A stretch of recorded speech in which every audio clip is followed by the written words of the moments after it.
is Dr. Vimala Rani, Senior Resident of Physiology. I have 12 years of experience in this field and I have published 12 research papers and I own a patent related to sleep and muscle health to my credit. In this video, we will be learning about secretions that occur in the small intestine, and also we will be seeing about functions of succus entericus, which is one of the secretion given in the small intestine, and then we will be seeing about functions of small intestine along with regulation of intestinal secretion. So let's quickly get into the video. Coming to small intestine. What is small intestine? As you all know, it is part of the gastrointestinal tract, which will be extending from pyloric sphincter of the stomach to the ileocecal valve, which is opening into the large intestine. So from pyloric sphincter till the ileocecal valve, we call those portions that is running as small intestine. So why it is called a small intestine? As you all know, it is having smaller diameter. Though the diameter is small, it is longer than the large intestine. So the length is 6 meters. Coming to parts of small intestine, it is divided into proximal part, middle part and distal part. So the proximal part is called as duodenum, middle part it is known as jejunum, and distal part it is known as ileum. Layers of small intestine. From outer to inner, the layers are being arranged as outer serosa layer, then muscular layer, then comes the submucosal layer, then is your inner mucous layer. Now we will see all the layers one by one. Outer serosa layer, this is the outer layer which is made up of mesoepithelial cells and connective tissue. Very next layer is made up of smooth muscle, which is again arranged in two rings, outer longitudinal layer and inner circular layer. In between the two layers, if you see, local nerves will be running through that, which is known as Auerbach nerve plexus. Next is the submucous layer, which is fully made up of collagen fibers, reticular fibers. It also contains blood vessels, lymphatic vessels. Again, local nerves will be present here also, and so on. And the inner layer, which is known as inner mucous layer, this is the layer which is in contact with all the digestive products that is present in the small intestine. So with the layer, we are continuing with the glands of small intestine.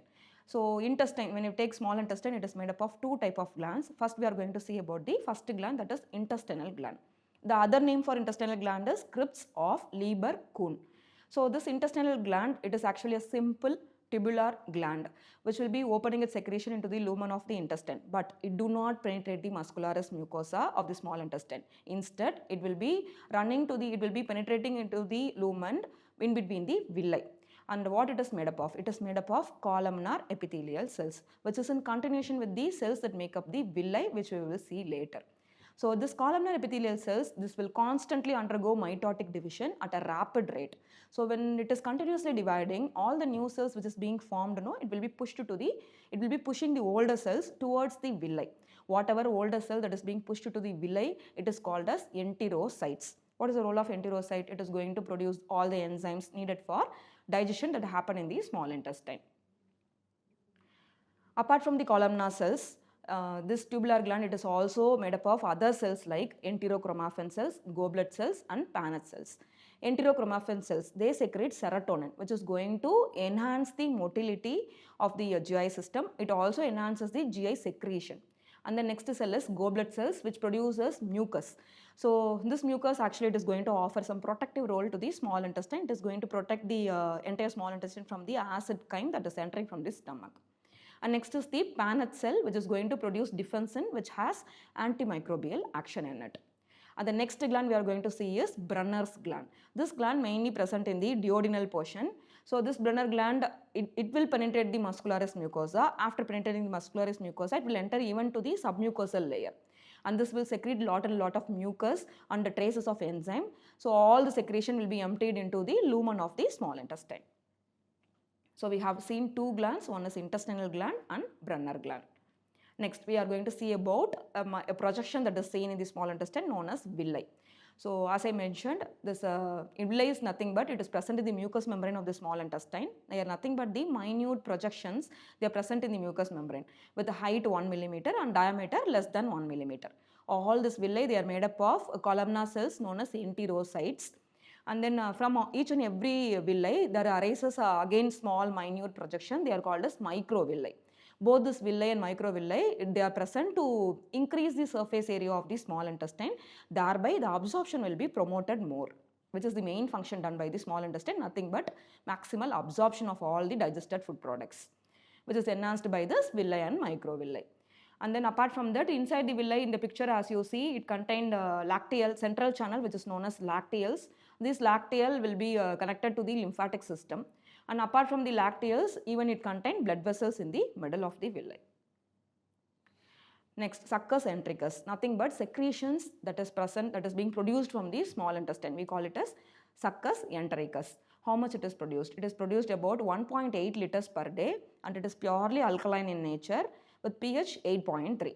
Coming to composition, about 99.5% of succus entericus is made up of water, and 0.5% it is made up of solids. Under solids, again we have divisions. Solids are divided into organic substances and inorganic substances. Under organic substances, we have so many enzymes which is going to help in digestion. As I mentioned here, proteolytic enzyme, amylolytic enzyme, lipolytic enzyme, enterokinase, all the functions we will see later. Apart from that, it also contains other organic substances like mucus, intrinsic factor and defensins. Apart from organic substances, even inorganic substances are present in the succus entericus. They are sodium, calcium, potassium, bicarbonate and so on. Coming to functions of succus entericus, what it do? Main role done by succus entericus is digestive function. How it is going to help in digestion? As I mentioned earlier, it has so many enzymes in it, right? So the proteolytic enzyme which is going to help in protein digestion. What it is going to, I will mention the name of the enzyme: dipeptidase, tripeptidase, aminopeptidase. All this come under the category proteolytic enzyme. What they are going to do? They are going to convert all the peptides into amino acids. Next is the amylolytic enzyme. I will name it sucrase, lactase, maltase, dextrinase, trihalase. All these are enzymes which is going to convert all the carbohydrate products like sucrose, maltose, lactose, dextrin, trihalose. Everything is converted into simpler form of carbohydrate known as glucose. Lipolytic enzyme will act, that is nothing but intestinal lipase, which is going to act on the triglycerides and convert them into fatty acids. So all your complex products of proteins, carbohydrate, fat, everything is being converted into simpler forms by all this enzyme that is being available, so that easily the small intestine can absorb all the digested products, that is the nutrients. Protective function, it is offered by mucus which is produced by globular cells. It is going to protect the entire small intestine from the acid chyme, thereby the intestinal ulcer is being prevented. And next is the defensin, which has which is one of the antimicrobial peptide produced by the Paneth cell. It is called as natural peptide antibiotic because of its role in killing the bacteria that is being phagocytosed. Next function is the activator function. Here the role is played by the enterokinase. It is one of the enzyme that is produced in the succus by the small intestine. It is present in the succus entericus. This enterokinase, it is going to convert all the inactive trypsinogen into active trypsin, which is going to enhance the protein digestion, and also it is going to help in curdling of milk. Next function is hemopoietic function. As the term indicates, it is going to do something with the red blood cells, especially with the red blood cells. So what it is going to do? First we have to know about the intrinsic factor of Castile, which is one of the factor that is produced from the parietal cells of the stomach. Once it is produced here, it is being given to the small intestine. In the small intestine level, what role it is going to play is vitamin B12 is being absorbed at the level of small intestine only. So vitamin B12 we get from the diet. Whatever food we eat, it contains vitamin B12. It is taken to the stomach. From the stomach, it will enter into the small intestine. It is waiting for the absorption. So for the vitamin B12 to get absorbed, we need the factor intrinsic factor. Vitamin B12 is known as extrinsic factor. In the absence of intrinsic factor, this extrinsic factor, that is vitamin B12, cannot be absorbed. So in the presence of intrinsic factor, what will happen? This vitamin B12 will be binded with the intrinsic factor, and it is being absorbed from the lumen of the intestine, taken to the circulation. From there it will be taken to the bone marrow, and it enhances the erythropoiesis process.